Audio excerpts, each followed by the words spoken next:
good, gang? So I just want to show y'all this potential setup. I don't have an order set on MetaTrader, but I just want to show y'all this is what I'm looking at. As you can see, we had this nice push up right here, so I'm trying to get into this continuation. So what I'm looking for, I don't have my mouse, so this probably gonna be a little hard. I'm looking for like a continuation flag like that to the upside, or if you get like a little channel down here to this area right here, I'll take a buy limit order right there to the upside. So we're just gonna wait and see. What's up, gang? So I want to just hop in here real quick and talk about these two setups that I took yesterday. As you can see, I took the setup on AJ and I also took a setup on AU, and I ended up losing both of these setups. But like I stated in the earlier clip, we had this little range right here, then we had this nice push to the upside. So what I was looking to do, I was looking to basically get into the continuation to the upside. And as I stated earlier, I was waiting for either like a flag continuation, or I was just waiting for like an ascending channel down here to this inside bar, and I was going to take a buy limit order to the upside. So I was tagged in and pretty much tagged right out in like 45 minutes, I believe. I'll show the FTMO after this. And as you see, the market continue up, so we're just going to move on and then try to see if we can get another setup later on. This looks like it's going to continue to the upside, so I'll just see what the market gives me and then just keep following my plan. And then this AU setup, this one right here, I tweaked a little bit, so I'm just going to come in here and just keep it real and show y'all the good and show y'all the bad, you feel me? So let me just go back a little bit. So right here, when I woke up, I was originally supposed to lock in profits for about like 0.2%. But me, I just went to the bathroom, did what I had to do, brushed my teeth and all that type of good stuff.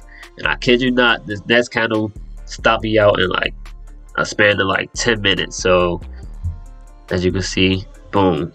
Came back to the chart, saw this, went to my MetaTrader, and realized. And also the night before, I ended up moving my stop loss from 12 pips to 10 pips. So I was only really supposed to be stopped out for like 10 pips, which would have been like 0.8% on my account.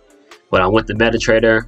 They ended up stopping me out for like 23 pips on this wick right here. So I ended up losing like 1.8%. So that definitely hurt a little bit, but it's really nothing you can really do. As you can see, boom.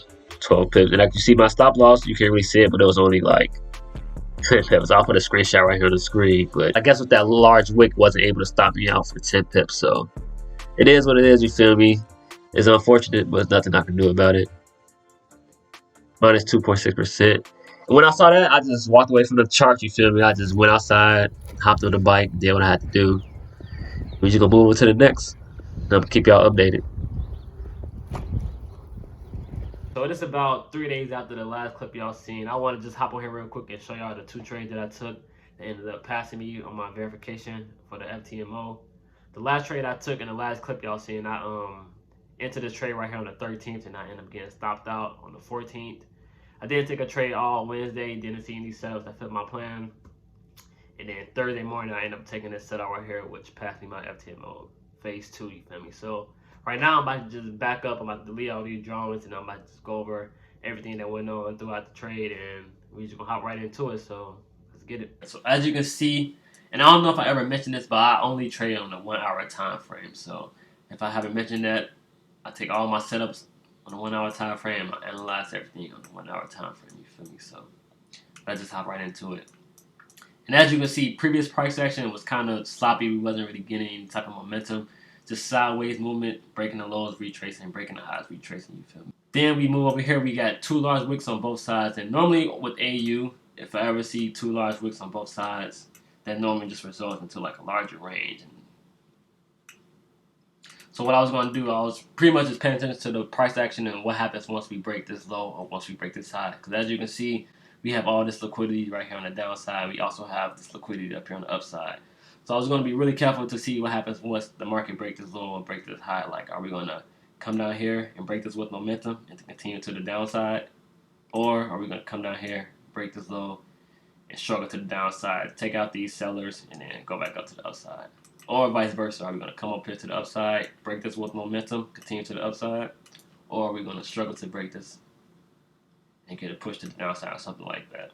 So I'll just pay attention to everything what happens once we break the low. So I'm just going to play it, show you what happened. As you can see, once we broke this low and we got over here to this liquidity area, we instantly retrace. We feel me? We broke the low, retrace.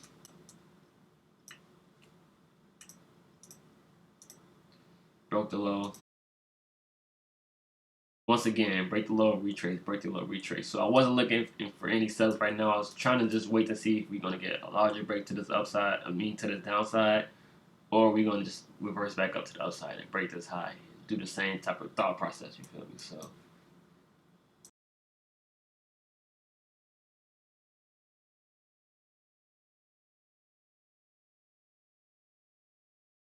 So as you can see, we came down here, faked out the sellers, then we started to create this ascending channel to the upside, just struggling to the upside, as you can see.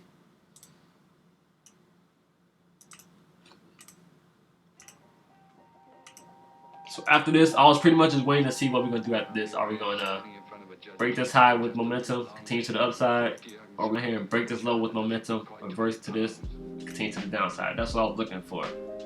And as you can see, after we got this candle, it wasn't the strongest break, but with just me backtesting, I know when we create these small channels on AU with wicks on the opposite side, it's normally going to continue to that direction, you feel me? So I was wanting to take this 1% risk. I set my order at this level right here.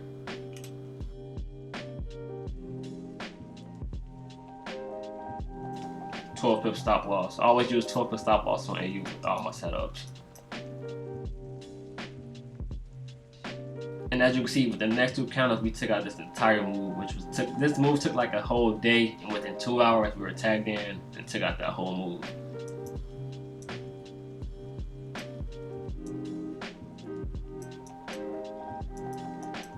And as you can see, the next candle, we got this large wick and then a reverse. Normally with AU, if I ever see like a large wick and then if this candle with a closed full, that normally means you're just going to reverse to the other side. From what I've seen, just from back testing, forward testing, and all that, if I ever see that, it normally just results to like a full retrace.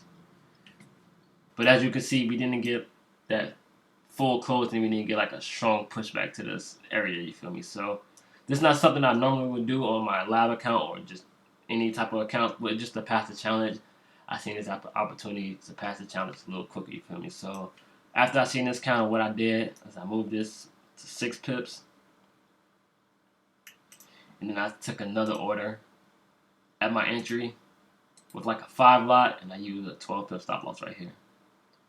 So worst case scenario, what I was thinking is if I get tagged in and then tagged out, I'm still going to only lose 1% with both these trades. But if I get tagged in and we retrace down to this area, I will pass the challenge. So as you can see, 2 hours later, we were tagged in, and right away we reverse down here, and right when we got to this area, I reached the 5%. You feel me? So normally, if this was my live account and then I was in this trade, I would have just left this trade at 12 pips. Would have never entered this second setup. Oops. And I would just let this ride out right here. You feel me? But to pass the challenge, I seen it as an opportunity. Low risk, high reward type of setup, you feel me? So that's what I did. So right now, I might just hop on my FTMO and then just show y'all everything. Yeah. So as you can see, when I first started the challenge, first 2 trades I lost. It was down 2.6%. Next 2 trades, I ended up passing the challenge, you feel me? I ended up doing it in 2 trading days, but then the next 2 days I just did the penny lots, you know.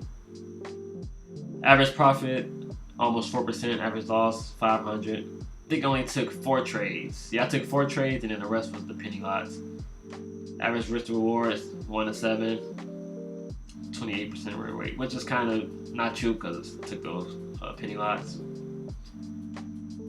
As you can see, starting off the challenge, down bad. Never had any type of FOMO, never had any type of greed. When I lost the trade, I just walked away, waited for my next setup, and you see what happens, you feel me? So that's pretty much gonna be it, man. I'm not gonna really go too deep with my FTMO, but if you want to see more of this content, make sure you subscribe. Once I get the actual funding account, I think I'm gonna do like weekly or monthly recaps. I'm gonna also record if I ever get a payout. Just gonna record everything, man. So stick with me with this journey. We just gonna keep going, man. So appreciate you for watching. And I'll see y'all in the next one.